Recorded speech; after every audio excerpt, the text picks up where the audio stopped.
अस्सलाम वालेकुम। आप लोग देख रहे हैं प्रोग्राम सुबह बखैर पाकिस्तान और मैं हूं सामिया राशिद। आप सबको बहुत बहुत सुबह बखैर, गुड मॉर्निंग। कैसे हैं आप लोग और कैसा गुजर रहा है आज का दिन? जी, मौसम जो है वो कभी रिमझिम बारिश शुरू हो जाती है और कभी इतनी तेज़ धूप निकलती है कि याद ही नहीं रहता कि बारिश भी हुई थी। जी, ये मौसम आँख मचोली खेलता रहता है, लेकिन जो ह्यूमिडिटी है वो इतनी ज़्यादा हो जाती है जिसकी वजह से समटाइम्स बहुत ज़्यादा गर्मी लगती है और समटाइम्स बहुत अच्छा मौसम फ़ील होता है। अपना और अपने प्यारों का ख्याल रखें। हमेशा की तरह इस बात के साथ अपने शो को मूव ऑन करती हूँ। मेरे साथ अभी जी मौजूद हैं तलहा अकरम, रिपोर्टर हैं रोज़ न्यूज़। उन्होंने ज्वाइन किया है हमें। अस्सलाम वालेकुम। वालेकुम सलाम। जी तलहा, आज आप हमारे साथ रिपोर्ट शेयर करने वाले हैं पाकिस्तान की हालिया जो सफारती कामयाबियां हैं उस हवाले से, तो क्या कहेंगे आप? हाँ जी, बिल्कुल। पाकिस्तान जो है इस वक्त दुनिया के उफुक पर माशाल्लाह से कामयाबियां समेटता जा रहा है, उसका तसलसल जारी है। मार्के हक से जो एक तसलसल का आगाज हुआ था, मार्के हक में भारत को इबरतनाक शिकस्त देने के बाद फिर यूएस के प्रेसिडेंट ट्रंप के साथ हमारे जबरदस्त रिलेशन है। उसके साथ फिर हमने सऊदी अरेबिया के साथ एक डिफेंस पैक्ट किया था और उसके साथ बाद अब जो ईरान के साथ ईरान अमेरिका जंग में जो कामयाब सफारतकारी के बाद एक ट्राइलेटरल मक्का डिफेंस पैक्ट हमें देखने में मिला पाकिस्तान, सऊदी अरेबिया और तुर्की के दरमियान, जिसके मुताबिक एक मुल्क पर हमला तमाम ममालिक पर हमला कंसीडर किया जाएगा। तो ये पाकिस्तान की जो दिफाई कामयाबी है, ये पाकिस्तान की जो सफारती कामयाबी है, इसको दुनिया जहां पर मोतरफ है, पाकिस्तान का जो तशख़्ख़ुस है वो आलमी दुनिया में मुसलसल बेहतर से बेहतर हो रहा है और पाकिस्तान इमेज बिल्डिंग पर यहाँ पर जबरदस्त काम कर रहा है, जिसके रिजल्ट भी पाकिस्तान को नुमाया तौर पर मिल रहे हैं। तो अभी ये जो ट्राइलेटरल एग्रीमेंट हुआ पाकिस्तान, तुर्की और सऊदी अरेबिया के दरमियान, तो जिस तरह ये कहा जा रहा है कि ये किसी मुल्क के खिलाफ नहीं है बल्कि ये डिफेंसिव है। आपको इसके वर्ड से ये अंदाजा हो जाता है सुनने वाले को कि मक्का defence pact not an offensive pact but a defensive pact. तो ये अपने दिफा के लिए है, किसी एक मुल्क पर हमला तमाम ममालिक, तमाम तीनों ममालिक जो इसमें मुश्तरका हैं, उन पर हमला कंसीडर किया जाएगा। पाकिस्तान को इससे फायदा होगा, सऊदी अरेबिया को फायदा होगा और तुर्की को अपने अपने वेज में, तीनों कंट्रीज के ये मफाद में है। पाकिस्तान यकीनी तौर पर, माली तौर पर, मुआशी तौर पर इससे फायदा ले सकता है। मुआशी इस्तेहकाम के बाद पाकिस्तान अपनी जो मुआशी आगे का जो रोड मैप है उसमें पाकिस्तान को मजीद कामयाबियां इससे मिल सकती हैं, क्योंकि सऊदिया के जो फाइनेंशियल रिसोर्सेज हैं, सऊदिया का जो पेट्रो डॉलर पैक्ट है, इसके साथ दीगर उसकी जो तरक्की याफ्ता जो माइशत है वो बड़ा रोल इसमें प्ले करेगी। और इसके साथ जो तुर्की की दिफाई सनत की पैदावार है, उसके ड्रोन है, उसके एयरक्राफ्ट है और सबसे बढ़कर उसका जो डिप्लोमेटिक फ्रंट है, जिस तरह से वो लोकेट करता है यूरोप और एशिया के दरमियान, और इससे भी बढ़कर वो नेटो का एलाई है और सेकेंड लार्जेस्ट मिलिट्री कंट्रीब्यूशन रखने वाला नेटो में मुल्क है तुर्की। तो ये तीनों ममालिक की इन रिसोर्सेज को मिलाकर ये जबरदस्त अहमियत का हामिल है मक्का डिफेंस पैक्ट का, जिसको नाम दिया गया। और रिलीजियसली इसकी बड़ी अहमियत है, क्योंकि ये इसका नाम से आपको अंदाजा होता है मक्का डिफेंस पैक्ट, और रिलीजियसली मक्का में ही इसको तरतीब दिया गया, इस पर सिग्नेचर किए गए। तीनों ममालिक जो है वो दोनों ममालिक तुर्की पाकिस्तान मक्का में मौजूद थे। तो इस हवाले से भी मुस्लिम दुनिया के लिए ये बड़ी खुश आइंद बात है। और अब मैं ये कहूँगा कि दीगर जो इंडोनेशिया, मलेशिया, ईरान समेत जितने भी मुस्लिम ममालिक हैं, उनको कोई रोक नहीं है, कोई टोक नहीं है, वो भी इसमें शामिल हो सकते हैं और होना चाहिए। मुस्लिम दुनिया अब जो अपने एडवर्सरीज हैं, एनिमीज हैं, एंटिटीज हैं, उनको यहाँ पर एक मुस्बत पैगाम दे रही है कि अब पाकिस्तान, तुर्की, सऊदी अरेबिया का जो डिफेंसिव पैक्ट हुआ, इसके नतीजे में कि अब किसी मुल्क पर भी अगर हमला किया जाता है तो तीन ममालिक पर वो मुल्क हमला करेगा, ना कि किसी एक मुल्क पर। बिल्कुल ऐसे ही। अच्छा, ये जो साथ में हम मुआशी इस्तेहकाम के लिए महंगाई में कमी पर भी कहा जा रहा है कि जो काम हो रहा है, वो क्या काम हो रहा है? कि वो हम सुनने को बहुत बेताब हैं।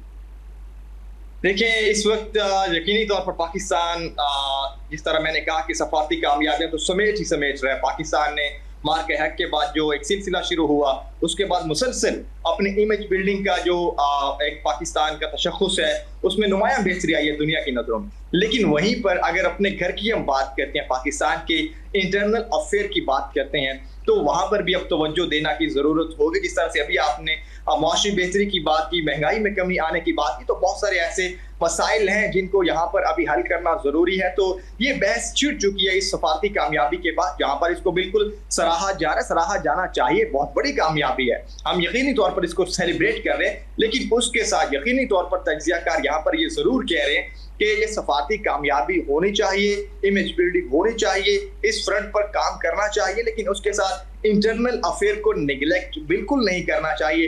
हाँ वो मौशी इस्तेहकाम की सूरत में हो, या वो महंगाई को कंट्रोल करने की सूरत में हो, या वो अमन व अमान की सूरत हाल के हवाले से हो, तो इन तमाम तर हालात में भी पाकिस्तान में तवज्जो देनी होगी। और अपनी ये बहस जो है इसका आगाज उस वक्त हुआ था जब मोहसिन नकवी, अभी जो मौजूदा वजीर दाखिला है, इन्होंने पहले इकोनॉमिक समिट से खिताब करते हुए आपको याद होगा ये कहा था कि पाकिस्तान का मौजूदा निजाम कोलैप्स कर चुका है। और ये उसके बाद उन्होंने एक और बयान दिया कि 80 साल से हमारा जो गवर्नेंस स्ट्रक्चर है ये उस तरह से बेनिफिट नहीं रहा पाकिस्तान के लिए, वो नताइज नहीं दे रहा जिस तरह इसको देना चाहिए थे। तो उसके बाद इस बहस का बाकायदा आगाज हुआ और उसके बाद जो नतीजा ये निकाला जा रहा है तज्जियाकारों के मुताबिक, और मोहसिन नकवी ने जिस तरह कहा कि जो फैसला साजी है वो महदूद है, या तो वो मरकज के पास है या फिर वो 4 सूबों के पास है, पंजाब, केपी, बलोचिस्तान और सिंध। तो अब इस पावर को डिवॉल्व करना होगा, निचली सतह तक इख्तियारात मुंतकिल करना होंगे। उस वक्त जब वो फैसले जो है वो उस जो इलाके की आवाम होगी उसको देखकर लिए जाएंगे, उसके सामने वो फैसले लिए जाएंगे, तो फिर वो रिजल्ट प्रोड्यूस कर सकेंगे। अभी मैं कल ही पिंडी के इलाके ख्याबान सर सैयद में मौजूद था, वहां पर मैंने आवाम से बात की, उनके जो मसाइल थे गैस, पानी, बिजली, दीगर किस तरह के मसाइल, उस हवाले से मैंने बात की। तो उससे जो रिजल्ट मैंने निकाला कि इस वक्त स्ट्रीट लेवल पर जो पावर है वो बिल्कुल खत्म हो चुकी है। आम आदमी की जो बेसिक नेसेसिटीज हैं, पानी हो गया, गैस हो गया, वो इस वक्त उसको नहीं मिल पा रहे। तो इसलिए ये पावर का डिवॉल्व होना वक्त की अहम जरूरत है। लोकल गवर्नमेंट का मजबूत निजाम, बलदियाती इंफ्रास्ट्रक्चर को पाकिस्तान में मजबूत करना होगा। यही अहम इस टाइम पर जो बहस है उसका मुद्दा आप इसको कह सकती हैं कि पाकिस्तान में लोकल गवर्नमेंट का निजाम वक्त की अहम जरूरत है। उस वक्त तक मसाइल आम आदमी के हल नहीं हो पाएंगे जब तक डिसीजन मेकिंग की जो पावर है वो उसके इलाके को नहीं दी जाएगी। बिल्कुल ऐसे ही है, उस इलाके को नहीं दी जाएगी। आई होप कि जी हम इन तमाम मसाइल पर वाकई में काबू पा लें, ख़ास तौर पर महंगाई के जिन पर।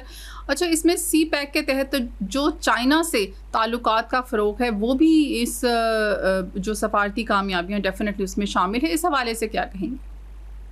इसमें कोई दो राय नहीं, चाइना पाकिस्तान के ताल्लुकात हमेशा से मिसाली रहे हैं। दुनिया में मिसालें दी जाती हैं चाइना दोस्ती को लेकर, और सी पैक को दुनिया में न सिर्फ पाकिस्तान में बल्कि दुनिया में गेम चेंजर के तौर पर जाना जाता है। इससे पाकिस्तान को जो बेनिफिट हो रहा है, जिस तरह पाकिस्तान में सरमायाकारी चाइनीज लेकर आ रहे हैं, और इसके साथ चाइना को भी बेनिफिट हो रहा है। चाइना जो है वो पाकिस्तान के थ्रू मशरिक़ वुस्ता, यूरोप और दीगर जो आलमी मंडियों तक रसाई है वो उसको बेहतरी के उसके लिए आसान हो रही है। एक उसको जो लंबा रोड जो है वो उस तरीके से जाना पड़ता था, अब वो गवादर के थ्रू इसका एक शॉर्ट जो रास्ता है उसको यूज करते हुए उसको जहां पर उसके फाइनेंशियल रिसोर्सेज उसको कम लागत उनकी आ रही है। तो इस तरह से चाइना भी बेनिफिट हो रहा है, पाकिस्तान भी बेनिफिट हो रहा है। पाकिस्तान की ये बहुत बड़ी कामयाबी है और सी पैक अभी भी कंटिन्यू है। इसके साथ जो इसके दीगर जिसको जोन्स, इकोनॉमिक जोन बनेंगे पाकिस्तान में, अगरचे अभी तक उन पर काम नहीं हो रहा, तो जब उन पर काम होगा पाकिस्तान के मुख्तलिफ इलाकों में वो इकोनॉमिक जोन बनेंगे जिनको इकोनॉमिक हब कहा जाएगा उन इलाकों के, वो भी एक तरह का उसी तरह का निज़ाम है कि फैसलाबाद में एक इकोनॉमिक जोन बनेगा, आगे साहिवाल में इकोनॉमिक जोन बनेगा। तो उस इलाके की जो मंडियां हैं उनको बहुत ज्यादा फायदा इससे होगा कि वो अपने इलाके की जितनी भी चीजें हैं वो उस मंडी तक लेकर आ सकेंगी, तो इससे उनको बहुत ज्यादा बेनिफिट होगा। तो ये बहुत बड़ी कामयाबी यकीनन है और पाकिस्तान इसको बिल्कुल नजरें जमाए हुए है। तज्जियाकारों के नजदीक पाकिस्तान कभी भी ये नहीं चाहता कि वो किसी एक तरफ टिल्ट हो जाए, खा वो अमेरिका की तरफ या चाइना की तरफ। तो बैलेंसिंग एक्ट को यहाँ पर कंटिन्यू करना पाकिस्तान के बेहतरीन मफाद में है और ये सबसे बड़ी कामयाबी है। इसके साथ मैं एक और यहाँ पर टच देना चाहूंगा, अफगानिस्तान का जो बॉर्डर है या दीगर जो बॉर्डर बंदिश है इस टाइम पर पाकिस्तान के किसान को, या आपने अभी दूसरा सवाल किया था महंगाई के हवाले से, ये खासा इस टाइम पर इफेक्ट डाल रही है पाकिस्तान के जितने भी अभी मसाइल हैं। क्योंकि आप देखें तो बॉर्डर के इस तरफ या उस तरफ जितनी भी कम्युनिटी है ना, इनका आपस में जो बेहतरीन जरिए आमदनी था वो ट्रेड था, वो ट्रेड उस तरफ थी या इस तरफ थी। तो जब बॉर्डर 10 माह से बंद पड़ा हुआ है तो उसकी वजह से एक तो पाकिस्तान में महंगाई बहुत ज्यादा हो रही है, और दूसरा ये जो कम्युनिटीज उस तरफ या इस तरफ बॉर्डर के पाई जाती हैं ये बहुत ज्यादा इफेक्ट हो रही हैं। तो इस तरफ आप पॉलिसी साजों को तवज्जो देना होगी। कहा यह जाता है कि पहले आपका घर आता है, फिर आपके पड़ोसी आते हैं और फिर बाहर की दुनिया आती है। तो पाकिस्तान यकीनन इमेज बिल्डिंग पर यहाँ पर काम कर रहा है, घर में भी काम करना होंगे, अपने इंटरनल अफेयर को भी देखना होगा, और फिर जो आपके पड़ोसी हैं, क्योंकि कहा यह जाता है कि आप अपने पड़ोसी कभी चेंज नहीं कर सकते, अलबत्ता आप अपने दोस्त जरूर चेंज कर सकते हैं, लेकिन कभी पड़ोसी आपका चेंज नहीं होता। तो पड़ोसियों के बारे में जो आपकी पॉलिसीज होती हैं उन पर जरूर नजरसानी करना होगा। बिल्कुल ऐसे ही है। अच्छा तलहा, अगर हम बात करें इन्हीं टॉपिक्स में तो सबसे इम्पोर्टेंट टॉपिक होता है एक्सपोर्ट हमारा। तो एक्सपोर्ट्स के हवाले से क्या तरक्याती काम हो रहे हैं और टैक्स इस्लाहात के ऊपर क्या काम हो रहा है? बिल्कुल जी, इस टाइम पर जो इकोनॉमिक डिवीजन है वो इस खासी तवज्जो इस चीज पर दे रहा है। और आपने सुना होगा इस टाइम पर जो मौजूदा कैबिनेट में अक्सर वज़रा है वो हमें ये बात करते हुए नजर आते हैं कि अगर आपने किसी भी मुल्क की माशी तरक्की उसको देनी है तो उसमें आपको एक्सपोर्ट लेड गवर्नेंस स्ट्रक्चर की तरफ जाना पड़ेगा, एक्सपोर्ट लेड माइशत की तरफ जाना पड़ेगा। जब तक आपकी एक्सपोर्ट्स ज्यादा नहीं होंगी उस वक्त तक आप खुद को तरक्की याफ्ता नहीं कह सकते, या आप तरक्की की रास्ते पर जो गामजन है वो नहीं हो सकते। तो एक्सपोर्ट्स की तरफ यकीनन यहाँ पर पाकिस्तान की मौजूदा जो गवर्नमेंट है वो सोच रही है। दो कि वो ये कह रही है कि उसने माशी इस्तेहकाम हासिल कर लिया है, लेकिन अभी जो एक्सपोर्ट्स है उस पर भी खासा काम होना बाकी है, और काम हो भी रहा है। क्योंकि जब तक पाकिस्तान में एक्सपोर्ट्स नहीं आएंगी, फॉरेन डायरेक्ट इन्वेस्टमेंट जब तक पाकिस्तान में नहीं आएगी, उस वक्त तक मुल्क तरक्की नहीं कर सकता। और इसको भी आज जो टच करता है फॉरेन डायरेक्ट इन्वेस्टमेंट, ये हमने आमा से करती है, और पाकिस्तान के इंटरनल अफेयर जो हैं वो इस चीज की आप आगामाजी करते हैं कि उनकी तरफ तवज्जो देना होगी। क्योंकि जब आपके मुल्क में अमन की फिजा होती है तो फॉरेन डायरेक्ट इन्वेस्टमेंट भी आती है, एक्सपोर्ट्स भी आती हैं, सरमायाकारी भी आती है, और उसका नतीजा आपकी मुल्क की माशी तरक्की में निकलता है। तो इस टाइम पर मौजूदा गवर्नमेंट जो है वो इस चीज में हमें एक जो तवज्जो तलब है वो इस चीज की तरफ नजर आती है, और दुआ भी यही की जाती है कि आने वाले वक्त में मजीद इसमें इजाफा हो। जी thank you so much Talha, आपने रिपोर्ट शेयर की हमारे साथ सफारती कामयाबियों के हवाले से। इसके साथ ही जो हमारे साथ अब मौजूद हैं राना उमैर, रिपोर्टर हैं, रोज़ न्यूज़ से ज्वाइन किया उन्होंने हमें। अस्सलाम वालेकुम। जी वालेकुम सलाम मैम। जी उमैर, आज आप हमें आर्मी मंडी में जो तेल की कीमत बरकरार रहेगी या नहीं रहेगी इस हवाले से रिपोर्ट शेयर करने वाले हैं, क्या कहते हैं? जी देखिए मैम, गुज़िश्ता रोज़ वज़ीर पेट्रोलियम अली परवेज़ मलिक ने एक और उम्मीद दी है अवाम को, जैसे वो सालों साल से उम्मीदें देते आ रहे हैं हमें, तो उनकी तरफ से उम्मीद। राना मैं सब मैं अपने अक्सर क्या हर शो में ही कहती हूँ, हर शो के इख्तिताम पर कि उम्मीद पर हम जिंदा हैं। असल में हमारे सियासतदान और हुक्मरान बहुत अच्छे से जानते हैं हमें उम्मीदों पे जिंदा कैसे रखना है। जी मैम, एक और उम्मीद जाहिर की है और हम भी बतौर अवाम खुश हो गए हैं। मैम 2 से 3 दिन के लिए उन्होंने कहा है कि अगर आलमी मार्केट में जो पेट्रोलियम की प्राइसेस हैं अगर वो इसी तरह बरकरार रहती हैं या इसी तरह रहती हैं तो पाकिस्तान में अगले 2 से 3 दिन में एक बड़ी खुशखबरी आने वाली है, जो कि पेट्रोलियम मसनूआत की प्राइसेस डाउन होने के चांसेस लग रहे हैं। बट अब से कुछ देर कबल ही एक खबर मौसूल हुई है कि जो आलमी मार्केट की जो प्राइसेस हैं वो फिर से इंक्रीज हुई हैं। तो अब लग यही रहा है कि पाकिस्तान का जो 2 से 3 दिन जुम्मे को लास्ट टाइम $2.50 पेट्रोल की प्राइसेस डाउन हुई थी, तो डीजल की ₹1 कुछ पैसे कम हुई थी, तो प्राइसेस हैं वो डाउन होने जा रही हैं। बट क्या ये बयान अली परवेज मलिक जो वजीर पेट्रोलियम है उनकी तरफ से एक बयान ही रहेगा या फिर आज इस पे इम्प्लीमेंटेशन होती है? अवाम खासी परेशान है, क्योंकि जो रोजमर्रा के बाइक वाले हैं या बाइकिया वाले हैं या ऑफिस जो बाइक पे जाते हैं वो 330 से 327 रुपए पेट्रोल जब लीटर डलवाते हैं तो वो 500 से 550 रुपए पर उनका गुजारा नहीं होता। जाहिर है एक शख्स अगर रावलपिंडी से आ रहा है तो उसने जाना ब्लू एरिया में है या ऑफिस इस्लामाबाद है तो उसको कम से कम 600 से 700 रुपए का पेट्रोल डलवाना पड़ेगा, तभी उसका जाना आना होगा। उसकी सैलरी भी इतनी नहीं है। बट देखें, वजीर पेट्रोलियम की तरफ से एक उम्मीद जाहिर की गई है, जैसे सालों साल से हम एक उम्मीद पर जिंदा रहते हैं कि अगर पेट्रोलियम प्राइसेस इंटरनेशनल मार्केट में इसी तरह रहती हैं जो कि हफ्ता और इतवार 2 दिन से रही हैं और कुछ डाउन हुई हैं, तो आज पाकिस्तान में भी पेट्रोलियम प्राइसेस के बड़े चांसेस हैं डाउन होने के। अच्छा जी, आज यानी कि आप समझ रहे कि अब प्राइसेस जो हैं वो डाउन होंगी और अवाम को कोई रिलीफ मिलेगा। जी बिल्कुल मैम, कह सकते हैं, क्योंकि वजीर पेट्रोलियम पे हमें 2 दिन से यकीन करना पड़ेगा। अब तो इम्प्लीमेंटेशन तभी होगी जब नोटिफिकेशन आएगा ओगरा की तरफ से, वजारत पेट्रोलियम हम ये भी दुआ करते हैं कि 2 रुपए सस्ता ना हो, ज्यादा नहीं मैम, उम्मीद जाहिर की जा रही है कि 12 रुपए 15 रुपए पर लीटर पेट्रोल सस्ता होगा। ये इससे बड़ी फिगर भी जा सकती है, क्योंकि एक्यूरेट फिगर तो कोई नहीं बता सकता। ये खबरें हमें पेट्रोलियम प्राइसेस की वो सोर्स के थ्रू ही मौसूल होती हैं कि कितने पे पर लीटर। अब जब इम्प्लीमेंटेशन, जब नोटिफिकेशन आएगा तो तभी एतबार किया जा सकता है कि कितना पेट्रोल डाउन हुआ है और कितना डीजल।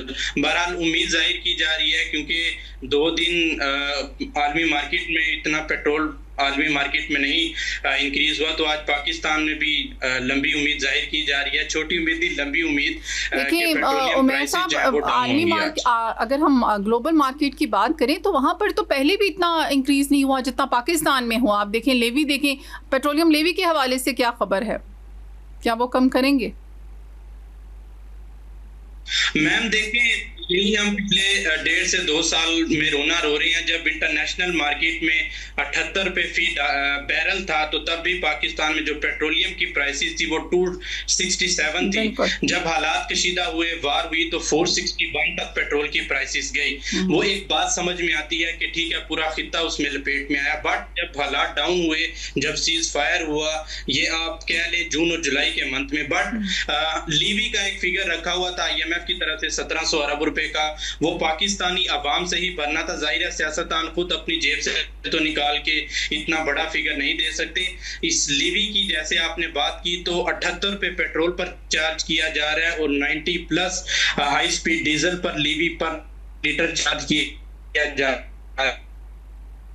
ये पैसा कहाँ जा रहा है, इतनी लीवी क्यों आयद की जाए? बट इतना भी कशीदा नहीं है। हमारी नेबर कंट्रीज में 4-4 साल से पेट्रोल, जिनकी आबादी 150 करोड़ है, वहां पर 4 साल से प्राइसेस इंक्रीज नहीं होती। हालांकि उस कंट्री में एक रीजन भी बनती है कि आबादी ज्यादा है, पेट्रोल कहाँ कहाँ पहुंचाएगा। जब मुल्क में 25 करोड़ की आबादी है तो इतनी पॉलिसीज मैनेज करना क्यों मुश्किल हो रहा है और क्यों लीवी दिन पर दिन बढ़ाई जा रही है? 80 रुपए पेट्रोल पर है, 90 रुपए हाई स्पीड डीजल पे है। तो इतना लीवी की जो प्राइसेस हैं वो सियासतदान क्या IMF के कहने पर बढ़ा रहे हैं या फिर अपनी जेब भरने के लिए वो बढ़ाई जा रही है? देखिए ये तो बहुत सारे सवालात हैं उमैर साहब जो हमारी आवाम के और हमारे जहनों में अक्सर गूंजते रहते हैं, लेकिन इनके जवाबात नहीं मिलते। अब आप रिपोर्टर हजरात जो हैं वो भी अगर सवालात ही लाएंगे हमारे सामने तो हम जवाब कहाँ से पाएंगे?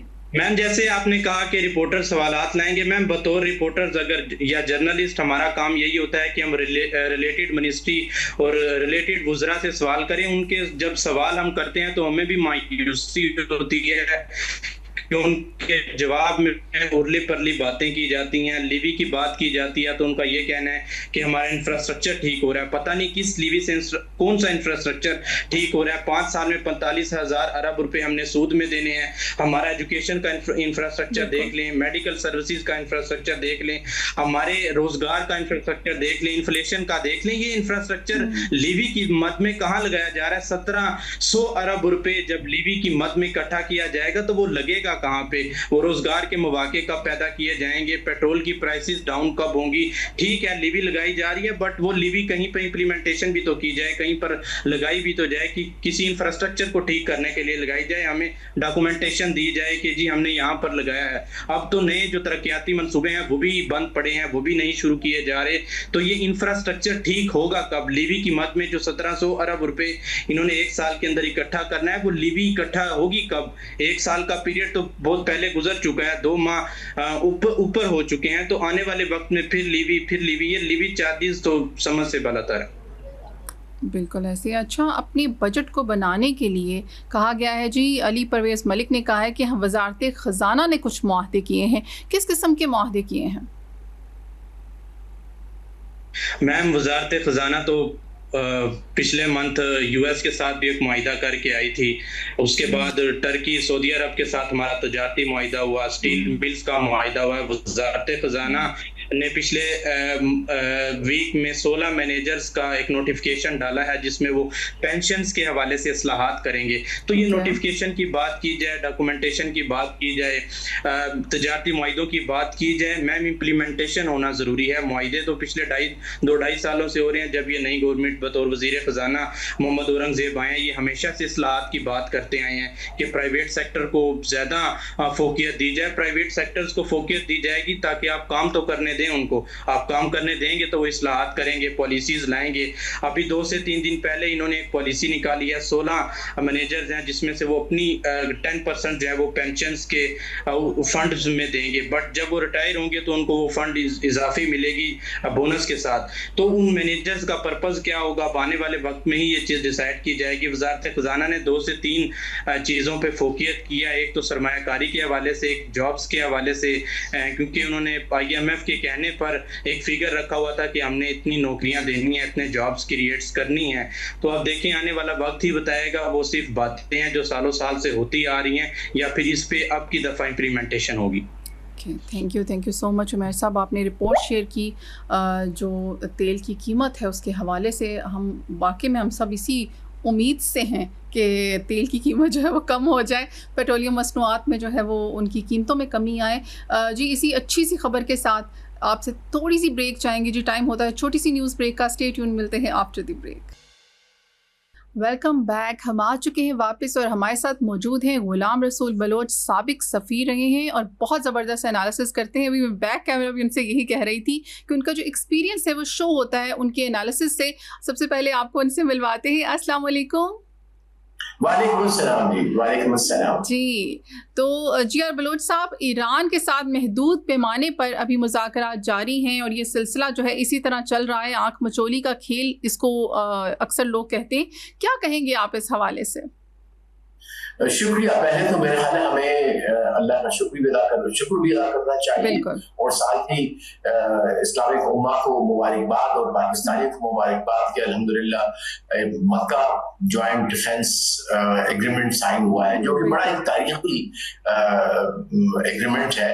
हम सब का यही ख्वाब होता था कि एक इस्लामिक फोर्स ऐसी हो, ऐसा डिफेंस पैक्ट हो, ताकि जो मुस्लिम उम्मा पे जो हमले होते हैं, कभी सिंदूर की शक्ल में होते हैं, कभी अमेरिकन और इजरायली जो है वो एपिक फ्यूरी के नाम से करते हैं, you know, all of that. ये बेसिकली देखिए, पाकिस्तान ने ये कोशिश क्यों की कि अमन आए, और अब जो कोशिश की कि एग्रीमेंट क्यों हो, इसलिए कि हमें अंदाजा है पाकिस्तान में तमाम जो तबका फिक्र के लोग हैं, उसमें लीडरशिप भी है, मिलिट्री भी, पॉलिटिकल भी, और हम और आप जो थोड़ा बहुत सोचते हैं, लिखते हैं, बोलते हैं कि इस वक्त इस्लाम को एक सिविलाइजेशनल थ्रेट है, और वो सिविलाइजेशनल थ्रेट जो है वो इजरायली ज़ायोनिस्ट और हिंदुत्व जो आइडियोलॉजी है जहरीली हिंदुस्तान की, उनकी आपस में। देखिए, उसका सबसे बड़ा जो मैं देता हूँ एविडेंस वो ये कि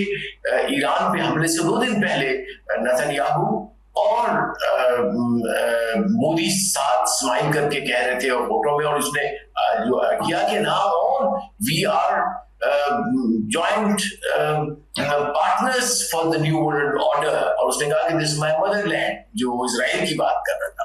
लिहाजा ये जो है एग्रीमेंट मेरी नजर में बहुत ही अहम है।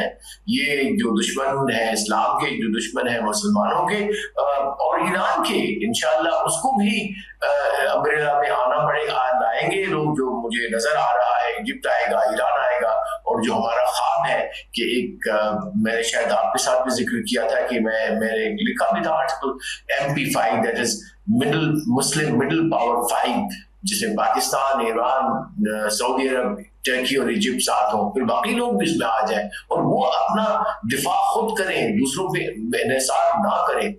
खुद इन्हिसारी बहुत जरूरी है हमारे अपने डिफेंस के लिए। पाकिस्तान तो अल्हम्दुलिल्लाह है, हम तो खुद इन्हिसार है, लेकिन जो छोटी रियासतें हैं गल्फ की या कोई और दूसरे इस्लामिक मुल्क हैं जो कि अभी थोड़े कमजोर हैं मिलिटरीली, तो this is the best way to come together and defend yourself.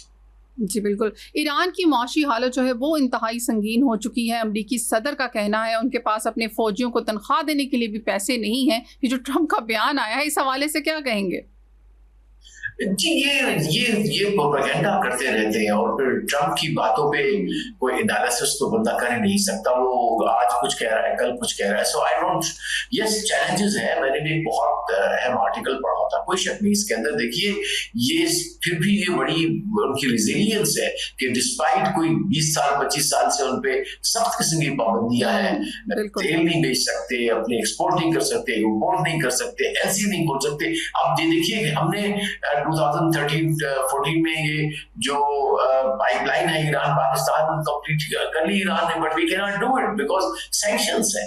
लिहाजा उसके बावजूद भी वो अपना सिस्टम चला रहे हैं। और मैं उस रिपोर्ट की बात कर रहा हूँ जो मैंने अभी 2 हफ्ते 10 दिन पहले पढ़ी है कि दौरान जंग वो खुद जो ऑब्जर्वर गए कि तेहरान में मां सिवाय के वहां धमाके होते थे, बाकी उनका निजाम जिंदगी इसी तरह चल रहा था।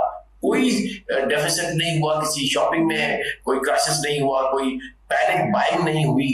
I mean, this is the life was as normal as it could be. In fact, बल्कि वो कह रहा था कि उससे भी ज्यादा उन्होंने they made it sure कि जो अवाम है उनको जंग के दौरान ये तकलीफ पता ही ना हो कि जी जंग में इसकी चीजें नहीं मिल सकती या कोई हर्ट कर ले। ये बड़ी कैरेक्टर की बात है, किरदार की बात है।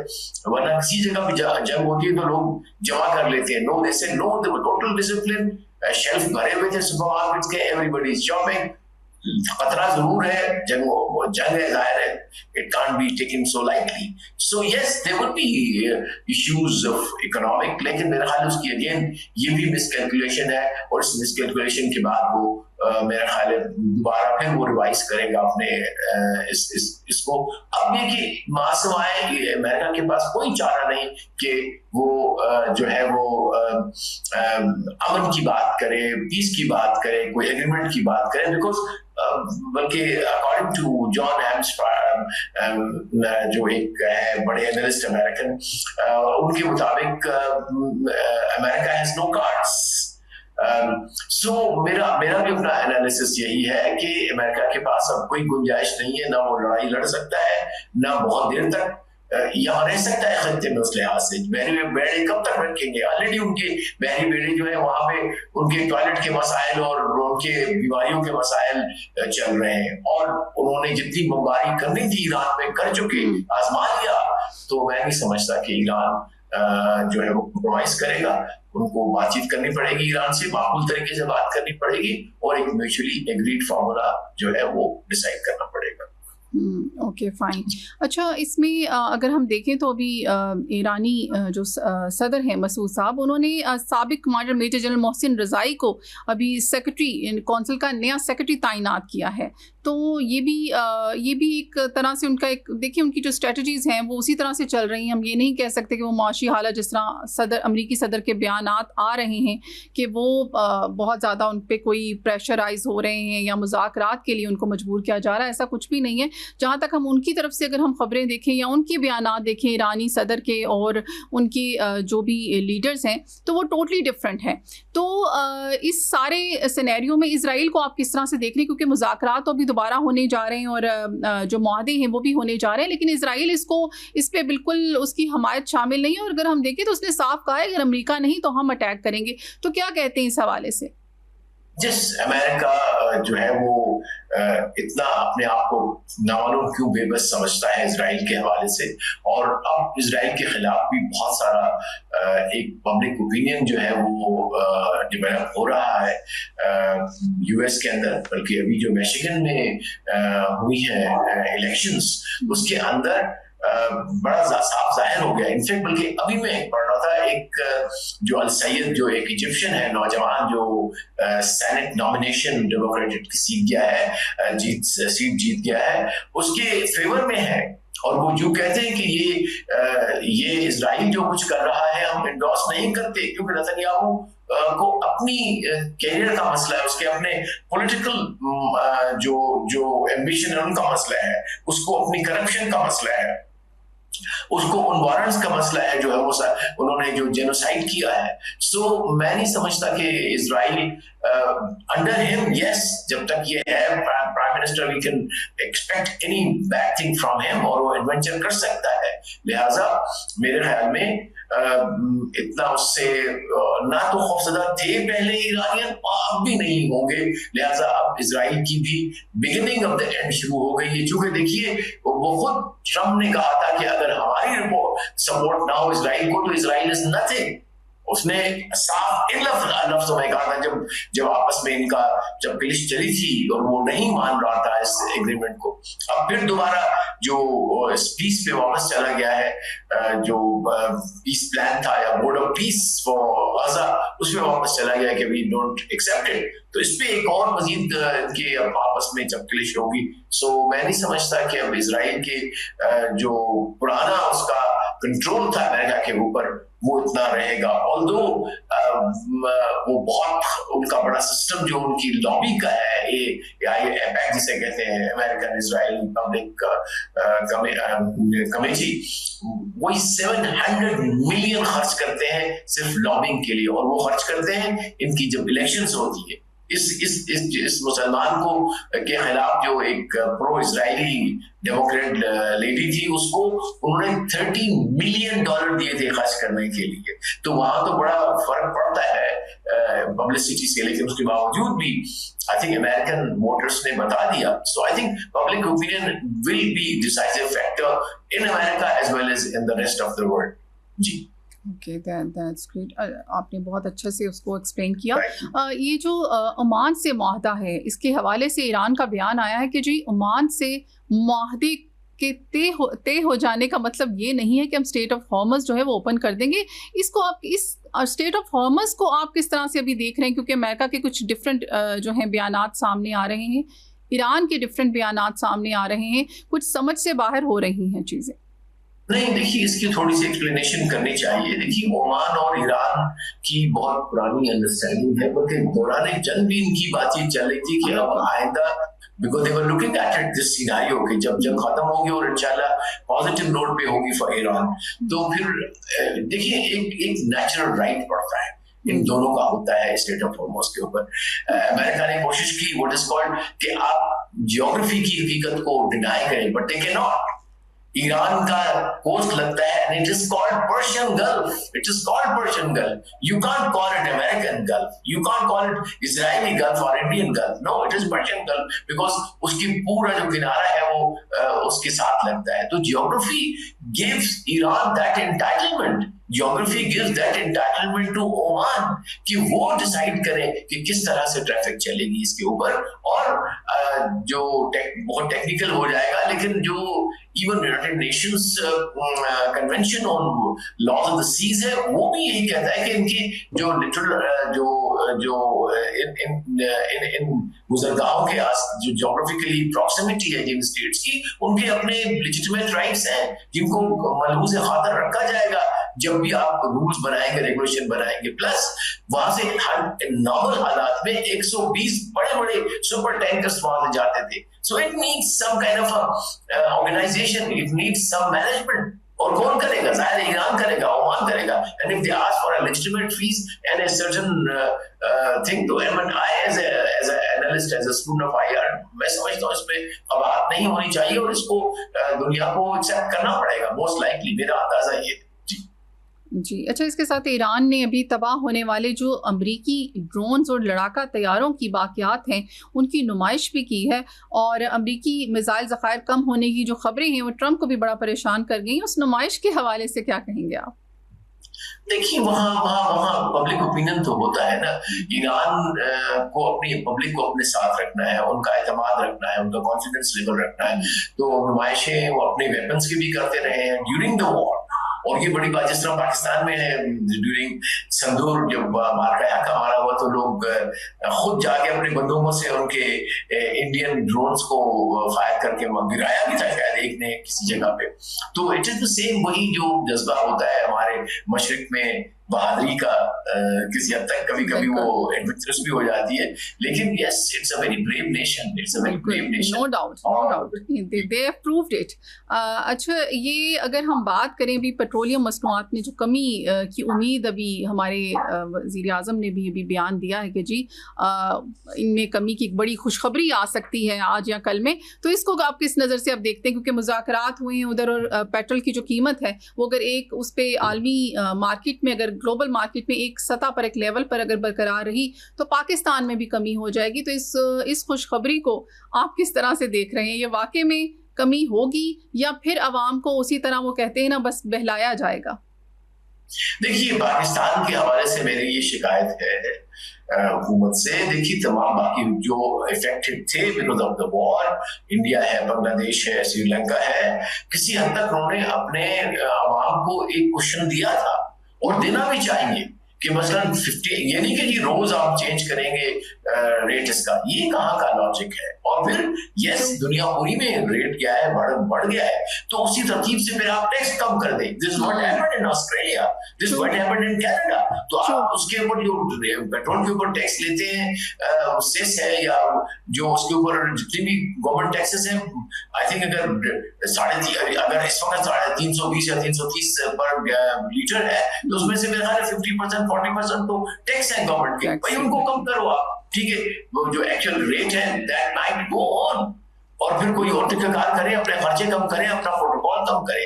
ये शिकायत तो हमारी है अपनी हुकूमत के साथ, और जब तक ये इसको नहीं करेंगे, ठीक है, हम इससे नहीं बहलावे में आएंगे जी कि ठीक है आपने हमें फख्र है कि ये डिप्लोमेटिक लेवल पे बहुत अच्छी कामयाबियां हो रही हैं, लेकिन बेसिकली हमें अपने मुल्क के जो आम आदमी है, गरीब आदमी है, वो उसके मसाइल की तरफ भी आप प्लीज ध्यान दीजिए, ये बड़ा जरूरी है। अगर वो नहीं करेंगे तो ये कामयाबियां हमारी फिर नामुकम्मल होंगी। जी बिल्कुल ऐसे ही है।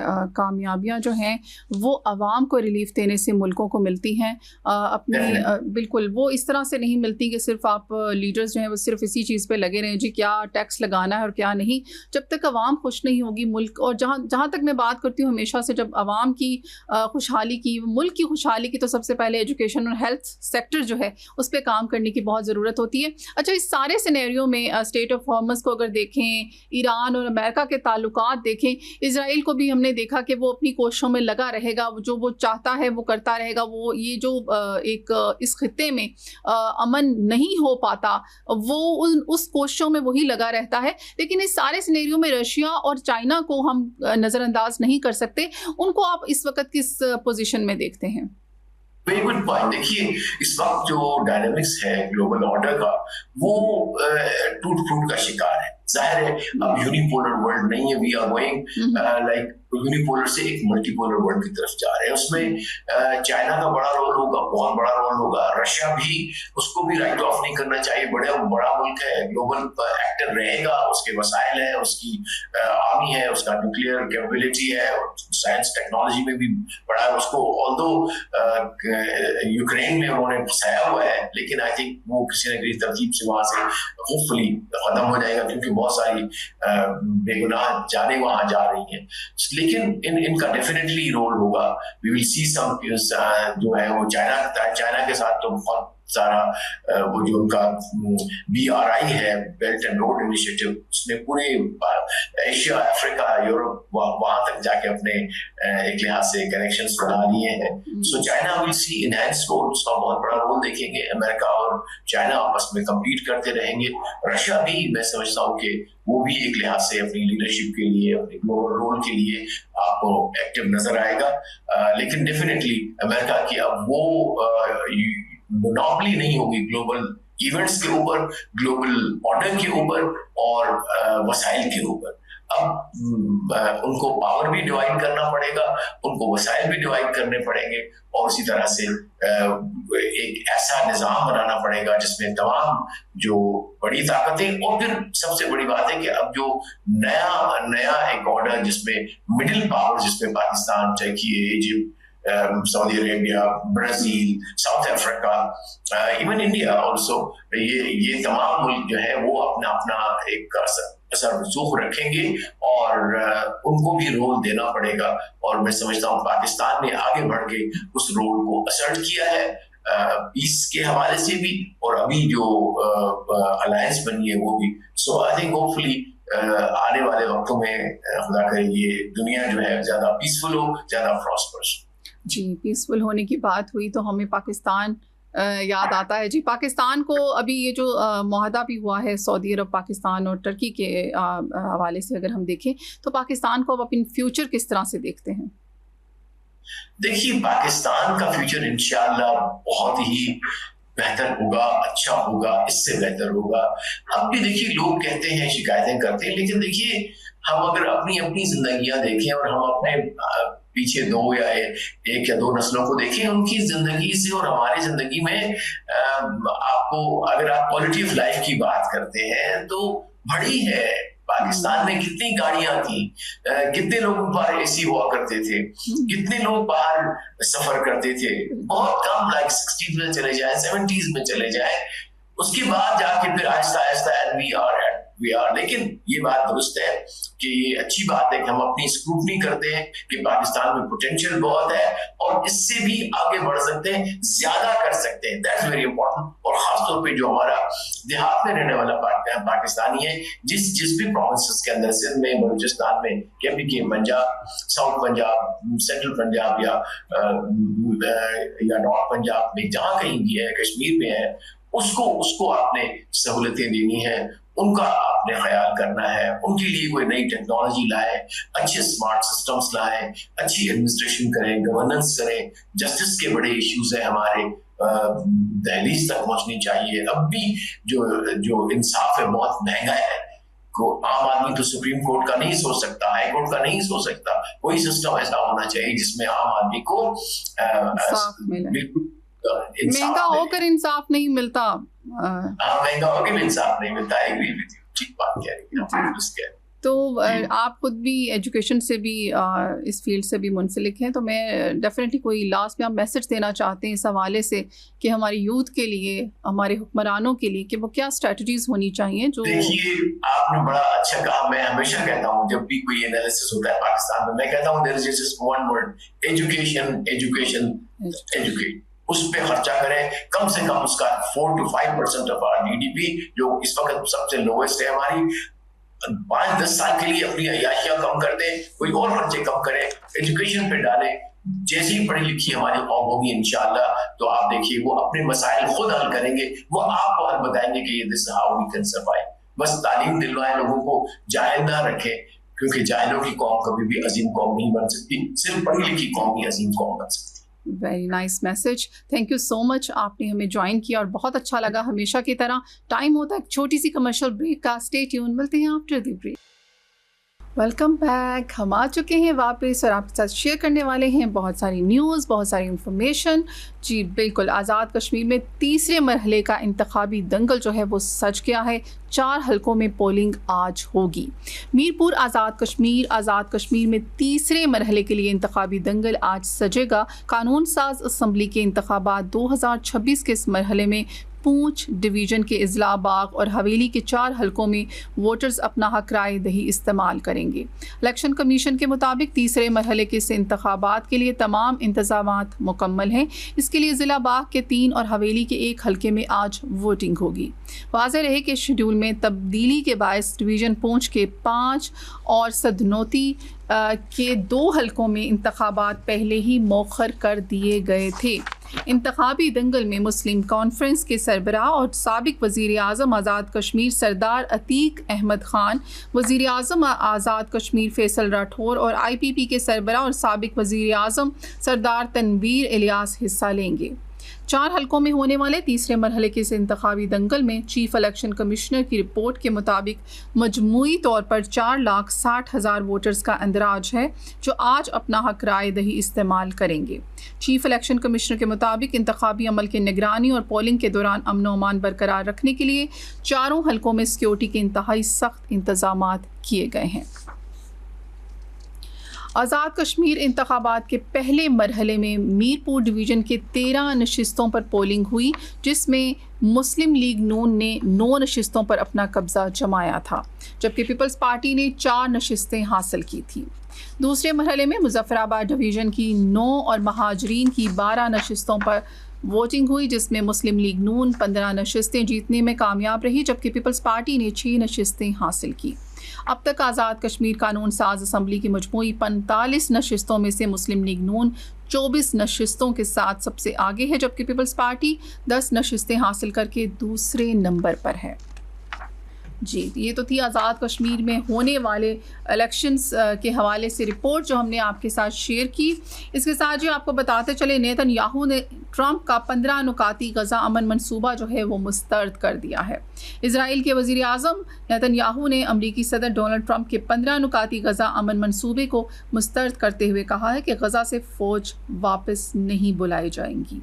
गैर मुल्की मीडिया की रिपोर्ट के मुताबिक नेतन्याहू ने अपनी काबीना के इजलास में कहा कि इजराइल 15 नुकाती मंसूबा मुस्तरद करता है और इजरायली फ़ौजें उस वक्त तक दस्तबरदार नहीं होंगी जब तक हमास मुकम्मल तौर पर गैर मसला नहीं होती और जब तक हमारी अफवाज और शहरियों को उनकी जानिब से ख़तरा बरकरार है। उन्होंने कहा कि हम हमास के झूठे अंदाज में गैर मसला के बजाय हकीकी गैर मसला होने की बात कर रहे हैं, जबकि नेतन्याहू उसी तरह का मौक़िफ़ रवां हफ्ते सोशल मीडिया पैगाम में भी अपनाया था। नेतन्याहू ने वाज़े किए बगैर कहा कि वो अब अमरीकी ओहदेदार के साथ बल्कि अमरीकी ओहदेदारों के साथ बात कर रहे हैं कि आगे कैसे बढ़ना है। उनके पास मंसूबा है जिसमें से हमें कुछ कबूल हैं और कुछ हमारे लिए नाकाबिले कबूल हैं। BBC की रिपोर्ट के मुताबिक हमास के एक ओहदेदार ने बताया कि वो माहदी में किए गए अपने वादों पर कायम और 15 नुकाती मंसूबे पर जिम्मेदारी और संजीदगी के साथ अमल करने के लिए तैयार है। उन्होंने साल्सों से मुतालबा किया कि वो यकीनी बनाएं कि तय पाने वाले मंसूबे पर तमाम फरीकें अमल दरामद करेंगे। याद रहे कि अमरीकी सदर डोनाल्ड ट्रंप ने इजराइल और हमास के दरमियान जंग बंदी के लिए 15 नुकाती अमन मंसूबा पेश किया था, जिसमें हमास को गैर मसला करने की शर्त रखी गई थी और हमास ने गजा से इजरायली फ़ौजियों के इनखला की सूरत में गैर मसला होने की शर्त मान ली थी। ट्रंप के मंसूबे के तहत गजा का इंतज़ाम गैर जानिब सेटअप के ज़रिए चलाना था और माहदे पर अमल दरामद का जायज़ा लेने के लिए पीस पोर्ट का क़याम भी शामिल था ताकि गजा की बहाली और तामीर नौ मुकम्मल हो। तो जी, नेतन्याहू ने कोई डिफरेंट या कुछ नया जवाब नहीं दिया या नया बयान नहीं दिया, उसकी यही सोच है, तभी इस खत्ते का ये हाल है और ये बयानात जो हैं उसके पुराने ही हैं। वो उसको बहाना चाहिए फसाद खड़ा करने का और उसने जो अमन मुआहदा था अमेरिका की तरफ से उसको भी उसने मुस्तरद कर दिया। अच्छा, इसके साथ ही हम आपको इसहाक डार की वजाहत के हवाले से बताएं कि उन्होंने वाज़ेह किया है कि मुआहदा मक्का खालिसतन दफ़ाई नौयत का है, किसी भी मुल्क के ख़िलाफ़ नहीं है। जी बिल्कुल जी, नायब वज़ीर आज़म इसहाक डार का कहना है कि मुआहदा मक्का किसी भी मुल्क के ख़िलाफ़ नहीं बल्कि खालिसतन दफ़ाई नौयत का है। मुआहदे का वाहिद मकसद इलाकाई अमन, इस्तेहकाम और खुशहाली की कोशिशों को मज़ीद तक़वियत देना है। समाजी राब्ते की साइट एक्स पर अपनी पोस्ट में नायब वज़ीर आज़म ने वजाहत की है कि मुआहदा इलाके के दीगर ममालिक के लिए भी खुला है जो इख्तलाफात को पुरअमन ज़राए से हल करने के ख्वाह हैं। मुआहदा पाकिस्तान की खारजा पॉलिसी की बुनियादी सतूनों के मुताबिक है। इसहाक डार ने कहा कि मक्का मुश्तरका दफ़ाई मुआहदा पाकिस्तान, सऊदी अरब और तुर्की की क़यादत और अवाम के बरादराना ताल्लुकात का अक्कास है। मक्का मुश्तरका दफ़ाई मुआहदा कई साल की बातचीत और हम आहंगी का नतीजा है। उन्होंने कहा कि मुआहदे का मकसद अमन और सलामती के चैलेंजेस से निपटना और इलाकाई इस्तेहकाम और खुशहाली को फ़रोग़ देना है। मुआहदे से किसी भी मौजूदा दो तरफ़ा या कसीरुल जहदी मुआहदों को मनसूख या तब्दील नहीं किया गया। इसहाक डार ने वाज़ेह किया है कि मुआहदे की रूह से किसी एक मुल्क पर बैरूनी मसला हमले को तीनों ममालिक के ख़िलाफ़ हमला तस्वुर किया जाएगा। मुआहदा अक़वाम मुत्तहिदा के चार्टर के आर्टिकल 51 के तहत इनफरादी और इज्तमाई दिफ़ा के फ़ितरी हक़ के मुताबिक है। तो ये तो थी जी मुआहदे के हवाले से इसहाक डार की जो वजाहत आई है, जो कि हमारे नायब वज़ीर आज़म हैं, उन्होंने ये वाज़ेह कर दिया है कि ये जो मुआहदा है ये किसी के ख़िलाफ़ नहीं है, किसी मुल्क के ख़िलाफ़ नहीं है, बल्कि ये हमारे अपने दिफा के लिए है। और उन्होंने इसमें दूसरे जो खिते के ममालिक हैं उनको भी एक तरह से इन्विटेशन दिया कि वो भी जो है वो इस पुरअमन जो हल के लिए जो इसकी कोशिशों में लगे हुए हैं, चाहते हैं कि अमन हो इस खिते में, वो भी इसमें आ सकते हैं। जी, इसके साथ ही उनका कहना था कि पाकिस्तान इलाके के तमाम बरादर ममालिक के साथ देर पा अमन और इस्तेहकाम के लिए ताउन जारी रखेगा। तमाम तनाज़ात के पुरअमन हल और आवाम के लिए ज़्यादा महफूज, मुस्तहकम और खुशहाल मुस्तकबिल की तामीर के अज़म का अदा करते हैं। जी, तो अब हम आपको ख़बर देने जा रहे हैं बरतानिया में गर्मी की। जी बिल्कुल, बरतानिया में गर्मी ने 1995 का रिकॉर्ड भी तोड़ दिया, ब्लू अलर्ट जारी। बरतानिया में रवां साल गर्मी की 5वीं लहर ने शहरियों को शदीद मुश्किलात से दोचार कर दिया। मुल्क के मुख्तलिफ इलाकों में दर्जा हरारत मुसलसल 30 डिग्री सेंटीग्रेड से तजावुज़ कर रहा है। मीडिया रिपोर्ट्स के मुताबिक 1995 में बरतानिया में मजमूई तौर पर 34 दिन ऐसे थे जब दर्जा हरारत 30 डिग्री सेंटीग्रेड से ज़्यादा रिकॉर्ड किया गया था। ताहम 2026 में ये तादाद जो है वो बढ़कर 35 दिन हो चुकी है। जी, तो रिकॉर्ड तोड़ दिए हैं जी उसने। महकमा मौसमियात के मुताबिक जुमेरात को ईस्ट एंग्लिया और साउथ ईस्ट के इलाकों में गर्मी की शिद्दत मज़ीद बढ़ने का अमकान है और दर्जा हरारत 36 डिग्री सेंटीग्रेड तक पहुँच सकता है। शदीद गर्मी के पेश नज़र हेल्थ सिक्योरिटी एजेंसी ने London, East Midlands, West Midlands, Yorkshire और हम्बर के ब्लू अलर्ट जारी कर दिया है। मीडिया रिपोर्ट्स के मुताबिक बरतानिया में शदीद गर्मी के साथ खुश्क साली की सूरत हाल भी बरकरार है, जिसके बायस मुख्तलिफ इलाकों में जंगलात में आग लगने के वाक़यात भी पेश आए हैं। तो जी, ये बरतानिया में जो गर्मी है इसने 1995 का रिकॉर्ड तोड़ दिया है। माहिरीन के मुताबिक गर्मी की मौजूदा लहर ने बरतानिया में गैर मामूली गर्म मौसम के हवाले से एक बार फिर तशवीश बढ़ा दी है, जबकि आने वाले दिनों में दर्जा हरारत और मौसम की सूरत हाल पर मुसलसल नज़र रखी जा रही है। देखिए जी, ये जो क्लाइमेट चेंज है इसके जो फैक्ट्स हैं पूरी दुनिया में ज़ाहिर हो रहे हैं और बरतानिया में जो है वो रिकॉर्ड तोड़ गर्मी पड़ रही है। जी, तो ये तो थी अब तक की इंफॉर्मेशंस जो हमने आपके साथ शेयर की।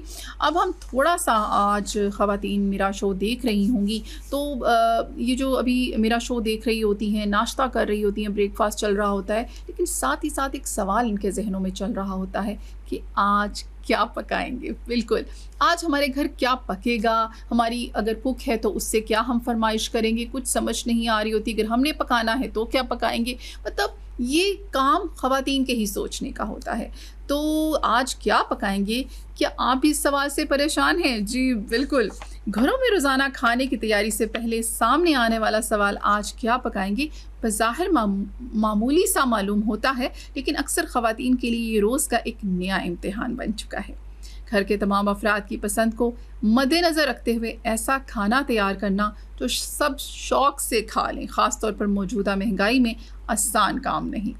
खाना ज़िंदगी की बुनियादी ज़रूरत है, लेकिन रोज़ाना एक ही तरह की डिश से उकताहट भी पैदा हो जाती है और घर के अफराद हर रोज़ कुछ नया और मज़ेदार खाने की ख्वाहिश रखते हैं। दिलचस्प सूरत हाल उस वक्त बनती है जब खातून खाना घर के मर्दों से पूछती हैं कि आज क्या बनाएं, और जवाब मिलता है कुछ भी बना लो, लेकिन खाना सामने आने के बाद पसंद ना आने पर वही लोग मुंह बना रहे होते हैं। अच्छा, ये बिल्कुल नॉर्मल बात, इसको हम सब कहेंगे, लेकिन ये वाकई में फ़नी है कि जब वो ख़वातीन पूछती हैं कि आज क्या पकाएं तो सबके डिफरेंट या तो ओपिनियंस होते हैं। अब घर में अगर 7 लोग हैं तो 7 के डिफरेंट फरमाइशें होती हैं। अगर सब एक चीज़ पे एग्री कर गए हैं तो भी एक बड़ी मुश्किल सी सूरत हाल होती है और मोस्टली ये कहा जाता है जो दिल आता है पका लो, लेकिन जब वो पक के सामने आता है तो फिर मुंह भी बना रहे होते हैं। एनी हो, हफ्तावार मेन्यू में मुख्तलिफ अक़साम के खाने शामिल किए जा सकते हैं। मिसाल के तौर पर एक दिन सब्ज़ी, दूसरे दिन चिकन, तीसरे दिन दाल, चौथे रोज़ चावल की कोई डिश, 5वें दिन मछली, छठे दिन गोश्त। जी, जबकि वीकेंड पर घर के अफराद की पसंद की कोई खुसूसी डिश रखी जा सकती है। इस तरह खाने में दिनों भी बरकरार रहेगा और हर रोज़ आज क्या पकाएं सोचने की ज़रूरत भी नहीं पड़ेगी। देखिए, आज सामिया जो है ना, हम आज मॉर्निंग शो में इस मसले का हल ले आई और बड़ी अच्छी सी हमने आप लोगों के साथ तजवीज़ शेयर की है। आप लोगों को अगर पसंद आए तो इस पर ज़रूर अमल कीजिएगा। बच्चों के लिए खाने का इंतखाब करते वक्त उनकी पसंद के साथ ग़िज़ाइयत का ख्याल रखना बहुत ज़रूरी है। अगर बच्चे सब्ज़ियाँ खाने में दिलचस्पी नहीं रखते तो उन्हें चिकन के साथ मिलाकर तैयार किया जा सकता है। इसी तरह बच्चे अपनी पसंदीदा चिकन डिश के साथ सब्ज़ी भी आसानी से खा सकते हैं और उन्हें ज़रूरी ग़िज़ाई अज्जा भी मिल जाते हैं। घर के मर्दों की पसंद को भी हफ्तावार मेन्यू में शामिल किया जा सकता है। अगर वो एक ही किस्म के खाने से जल्द उकता जाते हैं तो गोश्त को कभी दाल के साथ, कभी सब्ज़ी के साथ या मुख्तलिफ अंदाज में तैयार किया जा सकता है। इस मामूली सी तब्दीली से एक ही बुनियादी अज्जा से मुख्तलिफ जायके हासिल किए जा सकते हैं। मौजूदा कमर तोड़ महंगाई में पहले से मेन्यू तरतीब देना ना सिर्फ रोज़मर्रा की मसरूफियात कम कर सकता है बल्कि ख़रीदारी को भी बेहतर अंदाज में मुनज़्ज़म करने में मदद देता है। इस तरह ज़रूरत के मुताबिक अशिया ख़रीदी जा सकती हैं, गैर ज़रूरी अखराजात से बचा जा सकता है और सबसे बढ़कर रोज़ाना आज क्या पकाएं का सवाल भी ज़हनी खौफ का बायस नहीं बनता। तो बिल्कुल जी, आज से आप लोगों ने जो भी बनाना है, बल्कि हम सब या जो बनवाना है या बनाना है, आपने उसका मेन्यू जो है वो 2 वीक्स का, मैं तो कहती हूँ 2 वीक्स का आप सेट करके रख लें जी, तो आपको प्रॉब्लम नहीं होगी। और अगर मुश्किल लग रहा है तो 1 वीक का मेन्यू एटलीस्ट तैयार करके रखें ताकि आपको रोज़ ये ना सोचना पड़े कि आज क्या पकाना है। और ये जो सवाल है, ये जितना कम सोचेंगे उतना आपको कोफ्त कम होगी और आपका टाइम भी बचेगा। इसके साथ ही जी आपके साथ नेक्स्ट इंटरेस्टिंग सी फिर एक इन्फॉर्मेशन शेयर करने वाली हूँ स्किन के हवाले से। जी, ये खाने का मसला तो मैंने आप लोगों को कर दिया हल ख़वातीन का। अब ख़वातीन सोच रही होंगी जी दूसरा काम उनका होता है फेस के लिए, स्किन के लिए क्या करें। तो जी, मुल्तानी मिट्टी ही निखरी जल्द का राज है। घर पर बनाएं आसान फेस मास्क। खूबसूरत, साफ़ और तरोताज़ा जल्द के लिए महंगी मसनूआत का इस्तेमाल ही वाहिद हल नहीं। मुल्तानी मिट्टी एक अरसे से घरेलू ब्यूटी रूटीन का हिस्सा रही है और ख़ास तौर पर चिकनी जल्द रखने वाले अफराद से उसे इजाफी तेल और जल्द की सफाई के लिए इस्तेमाल कर सकते हैं। इसको हफ्ते में कभी कभार जल्द की सफाई के लिए इस्तेमाल किया जा सकता है, लेकिन इसे जल्द की तमाम बीमारियों के इलाज समझना भी दुरुस्त नहीं। खूबसूरत और सेहतमंद जल्द के लिए सफाई, मुनासिब मॉइस्चराइजिंग, मुतवाज़न ग़िज़ा और सूरज की शुआओं से तहफ़्फ़ुज़ भी जो है वो उतना ही ज़रूरी है। चिकनी जल्द के लिए भी बहुत मुफीद है जी। बताते चलें, चिकनी जल्द पर इजाफी ऑयल की जो वजह से चेहरा जो है जल्दी चिकना नज़र आने लगता है। बाज़ अफराद को दानों की शिकायत भी रहती है। मुल्तानी मिट्टी अपनी जाज़िब खसूसियात की वजह से इजाफी तेल को जज़्ब करने में मदद दे सकती है। इस मकसद के लिए मुल्तानी मिट्टी में मुनासिब मिक़दार में जो है वो पानी या गुलाब का पानी शामिल करके हल्का सा पेस्ट बनाया जा सकता है। इसे चेहरे पर लगाएं और मुकम्मल तौर पर खुश्क होने से पहले धो लें जी। तो ये तो हमने थी जो ऑयली स्किन है, जिसको चिकनाई कहते हैं, चेहरे पर आती है, उसके लिए हमने ये आपको एक टिप दी जी। सेकंड टिप हम आपको देने वाले हैं। सेकंड टिप, नर्म और ताज़ा जल्द के लिए मास्क। जी, वो कैसे बनता है जी? अगर आपको सॉफ्ट और स्मूथ सी स्किन चाहिए तो उसके लिए आपको जल्द साफ़ और नरम महसूस आप करना चाहते हैं तो मुल्तानी मिट्टी में शहद शामिल किया जा सकता है जी। जैसे मैंने पहले कहा कि अगर आपने अपनी जो ऑयली स्किन है उसके लिए अगर आपने मास्क बनाना है तो मुल्तानी मिट्टी में आप रोज़ वाटर का यूज़ करें, और अगर आपने नर्म और उसको वैसे ही स्किन आपकी बिल्कुल वो नहीं है, ऑयली नहीं है और नॉर्मल है, तो फिर आप उसमें हनी इस्तेमाल कर सकते हैं।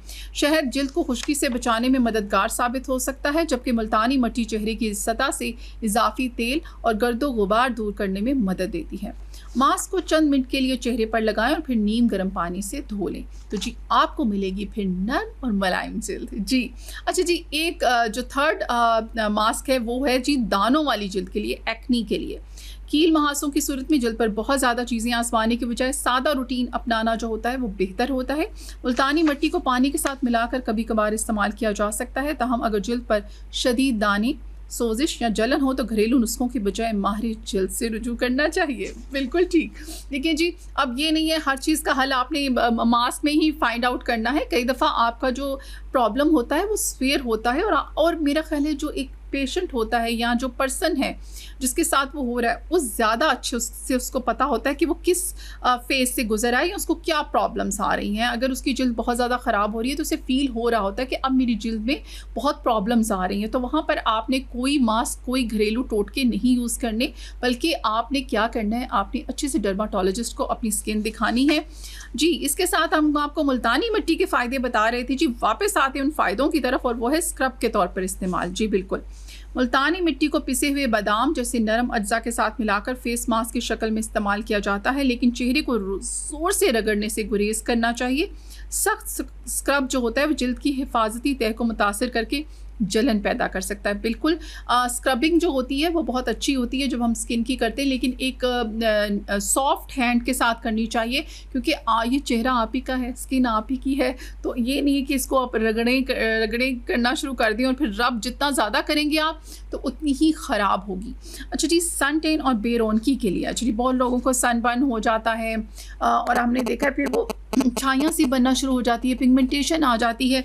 क्या हो गया जी, लगता है ये मौसम का कुछ असर मुझ पे हो रहा है आज। अच्छा एनी हो, तो सन टेन और बेरौनकी के लिए धूप में ज़्यादा वक्त गुजारने के बाद जल्द बेरौनक या कदरे जो है वो टैन दिखाई देती है। मुल्तानी मिट्टी का सादा मास्क जल्द को साफ़ और ताज़ा महसूस करा सकता है, ताहम ये सन टेन ख़त्म करने का मुस्तकिल इलाज नहीं है। धूप से जल्द को महफूज रखने के लिए सनस्क्रीन का बाकायदा इस्तेमाल करना चाहिए। बिल्कुल, ये तो थे मुल्तानी मिट्टी के फ़वाइद जी कि आप इसको मुख्तलिफ जो है वो तरीक़ों से इसको इस्तेमाल कर सकते हैं। हसास जल्द वाले अफराद ये बात ज़रूर याद रखें कि हर कुदरती चीज़ हर जल्द के लिए मौजू नहीं होती। हसास जल्द पर मुल्तानी मिट्टी, उसमें लीमू, टमाटर और दीगर तेज़ अज्जा शामिल करने से जलन या एलर्जी हो सकती है। इसलिए किसी भी नए मास्क को चेहरे पर लगाने से पहले जल्द के एक छोटे हिस्से पर पैच जो टेस्ट करना बेहतर है। जलन, खारिश या सुर्खी महसूस हो तो उसे फ़ौरन धो लें।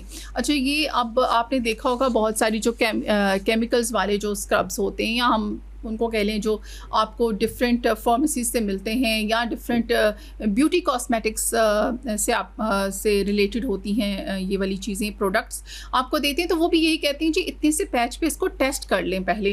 वो बेस्ट होता है कि आप सारे फेस पर लगाएं और फिर कोई एलर्जी हो जाए तो बेहतर है आप छोटे से स्किन का पार्ट है अपने हैंड पे या अपनी स्किन पे आप टेस्ट करें, 2 मिनट्स के लिए लगाएं। अगर आपको वहाँ पर जलन या बर्निंग फील हो रहा है तो आप उसको फ़ौरन से रिमूव कर लें और उससे बिल्कुल यूज़ ना करें, क्योंकि हर चीज़ सिर्फ यहाँ पर तो खैर कहा है ना हर कुदरती चीज़ में, तो आपको ये सजेशन दूंगी नॉट हर कुदरती चीज़, बल्कि आप कोई भी प्रोडक्ट बाय कर रहे हैं, कोई आप अच्छे ब्रांड की भी कर रहे हैं, तो भी आप पहले उसको टेस्ट करें फिर उसको यूज़ करें। वही बात कि स्किन भी आपकी है, बाल भी आपके हैं जी, आपने खुद एहतियात करनी है जी। तो ये तो थी हमने बड़ी इंफॉर्मेटिव जो है न्यूज़ आपके साथ शेयर की। आते हैं जी वापस एक इंटरेस्टिंग सी अजीबोगरीब न्यूज़ है जी।